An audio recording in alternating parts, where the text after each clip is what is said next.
नमस्कार दोस्तों, गिस्मा टेक्नोलॉजी में आपका स्वागत है। दोस्तों, आज के लेक्चर में हम पीएचपी वेरिएबल्स के बारे में पढ़ेंगे। तो चलिए शुरू करते हैं। A variable can have a short name X और वाई और descriptive name as name etcetera. जो वेरिएबल हम डिक्लेयर करते हैं पीएचपी में, उसका नेम आप शॉर्ट भी दे सकते हो या फिर डिस्क्रिप्टिव भी दे सकते हो। फॉर एग्जाम्पल, शॉर्ट में लेना चाहते हो तो आप एक्स और वाई और ABCDEFGH कोई भी दे सकते हो, या फिर डिस्क्रिप्टिव नेम देना चाहते हो तो आप एज नेम सब्जेक्ट एक्सेट्रा आप दे सकते हो। ठीक है, अभी देखते हैं रूल्स ऑफ पीएचपी वेरिएबल्स। ये जो रूल्स है वो बेसिकली पीएचपी वेरिएबल्स कैसे हम डिक्लेयर करते हैं और डिक्लेयर करते समय हमें कौन से बातें ध्यान में रखनी है वो इसमें इंक्लूड है। ठीक है, तो variable starts with dollar sign. PHP में जब भी हम वेरिएबल स्टार्ट करते हैं तो वो डॉलर साइन से हम स्टार्ट करते हैं। ठीक है, variable name must start with letter और द अंडरस्कोर कैरेक्टर। वेरिएबल का जो नेम है वो स्टार्ट होता है लेटर या फिर अंडरस्कोर कैरेक्टर के साथ।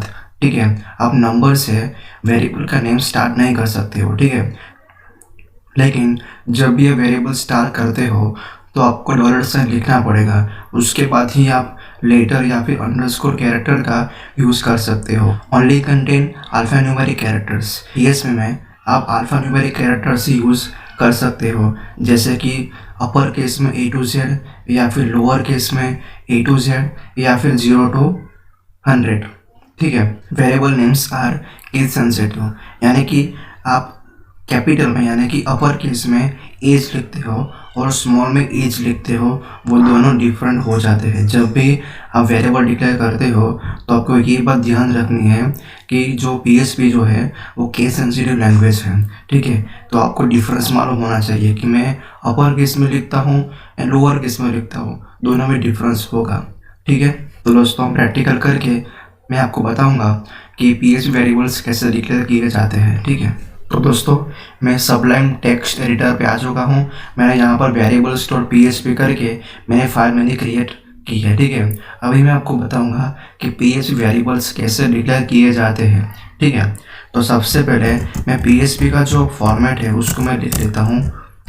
ठीक है, आपको पता ही होगा, मैंने आपको बताया था कि पीएचपी का कोड हम इसी फॉर्मेट में लिखते हैं। ठीक है, यहाँ पर मैं अपना कोड स्टार्ट करूँगा। ठीक है, तो मैं वेरिएबल डिक्लेयर करना चाहता हूँ तो सबसे पहले मैं डॉलर का यूज़ करूँगा। ठीक है, डॉलर के बाद मैं लेटर का यूज़ कर सकता हूँ या फिर अंडरस्कोर कैरेक्टर का मैं यूज़ कर सकता हूँ। फिलहाल मैं $x नाम का वेरिएबल क्रिएट करता हूँ और उसकी वैल्यू को असाइन कर देता हूँ 10। ठीक है, अब उसके बाद मैं सेमीकोलन लिखता हूँ। ठीक है, सेमीकोलन लिखना आवश्यक है, अगर आप सेमीकोलन नहीं लिखते हो तो एरर आएगी। ठीक है, अब इसके बाद मैं आपको बताऊंगा $सब्जेक्ट। ठीक है, और सब्जेक्ट इज इक्वल टू, क्योंकि मैं यहाँ पर स्ट्रिंग डिक्लेयर करने के लिए जा रहा हूँ तो मैं यहाँ पर डबल कोट के अंदर में स्ट्रिंग का नेम लिखूंगा। ठीक है, तो सब्जेक्ट हम दे देते हैं वेब टेक्नोलॉजी।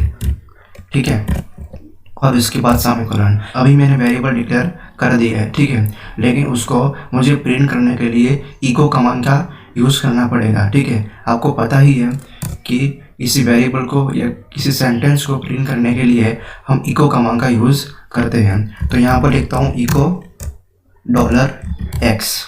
ठीक है, उसी तरह मैं लिखता हूँ इको $सब्जेक्ट।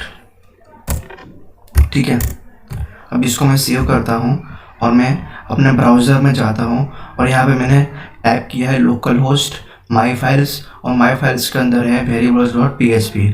अभी जब भी मैं रिफ्रेश करूँगा तो यहाँ पर प्रिंट करके आ जाएगा। ठीक है, तो यहाँ पर आप देख सकते हो 10 वेब टेक्नोलॉजी प्रिंट होकर आ गया है। ठीक है, यहाँ पर आप देख सकते हो कि यहाँ पर स्पेस नहीं है। ठीक है, एक ही लाइन में आ रहा है, तो इसको हम दूर करेंगे। सबसे पहले तो मैं यहाँ पर सिंपली BR टैग का मैं यूज़ करूँगा। ठीक है, और मैं लिखता हूँ इको और कोड में लिखता हूँ BR, जिससे क्या होगा, इसको मैं सेव कर देता हूँ। जिससे क्या होगा, मेरी जो एक ही लाइन में जो मेरा सेंटेंस आ रहा है, ठीक है, प्रिंट हो रहा है 10 और वेब टेक्नोलॉजी, वो दूसरी लाइन में आ जाएगा। ठीक है, तो मैं यहाँ पर रिफ्रेश करता हूँ और यहाँ पर आप देख सकते हो कि 10 की अलग लाइन है और वेब टेक्नोलॉजी की अलग लाइन है।